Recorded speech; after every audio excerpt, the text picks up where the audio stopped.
Hey YouTube. Well, now that I got the Suburban running, not perfect, but it's running, one of the things I want to do is I want to test out my Johnson loader. So I have this copy of an old manual. I don't have this 10TC model. I have I think it's just the 10 loader workhorse model 10.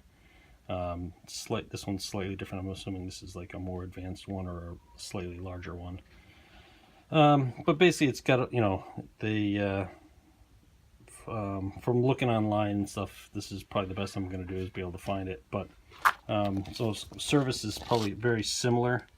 So what I want to do now is check the oil and see where the oil is, as opposed to I'm sure it's probably empty, but I could be wrong. But it basically says the oil, check the oil, make sure it's no more than 8 inches below the top of the tank, which is basically the right column. So let's go take a look.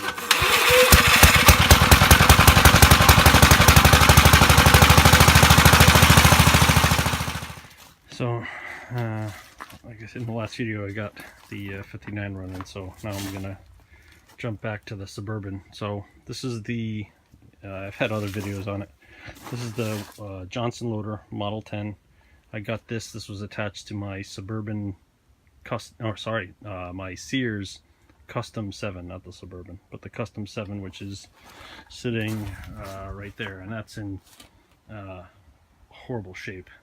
Plus the fact that the guy put it on a 7-horse, which I'm assuming that's all he had. So my plan is to the tractor, I know the Suburban is not running 100%. I need to do, I need to get I think I need to get the starter rebuilt and a few other things and the carb and all that. But what I'd like to do is at least hook it up to this, and test it out and see if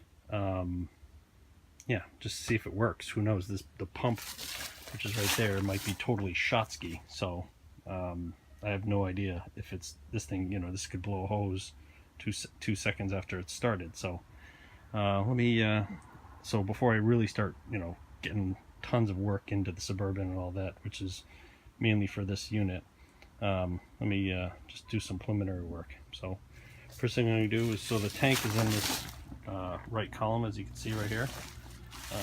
Here's the rust or the flakes. So there's the pump out, I believe, or the pump, actually no, this is the feed to the pump, the tank out. So what I'm going to do is I'm just going to take that cap off and then check and see where we are. So it looks like it's a breather cap, so let me take a look at it and see what we get. So I took the breather cap off. This looks like some type of porous membrane that goes over the top. So now I gotta go get a socket and take that off, and then put a dipstick down there and see if there's any hydraulic fluid left in it. All right, I got just a rod to check hydraulic level. Hopefully it's not all empty, because it'd be a shame if a lot of things are just dried out. Hey, look at that. So that means it's got enough hydraulic fluid in there. Sweet. So actually that looked like it was even full at the right.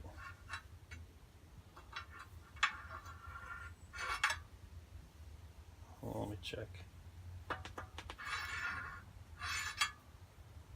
Oh, not yet.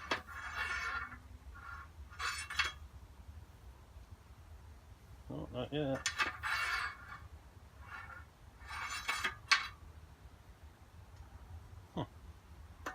I remember putting it down that far. There we go. So that's about 10 inches. So it's close. It's probably enough to just to actuate the whole thing and see what we have to work with. So let me cut this off and let's get to the next step. Oh, here's just an interesting thing. Here's the breather. Here's how the breather works. So there's a screw up top, there's a hole in the side, so this little membrane filter, particle filter, goes right like that, and the cap goes over it. So pretty neat.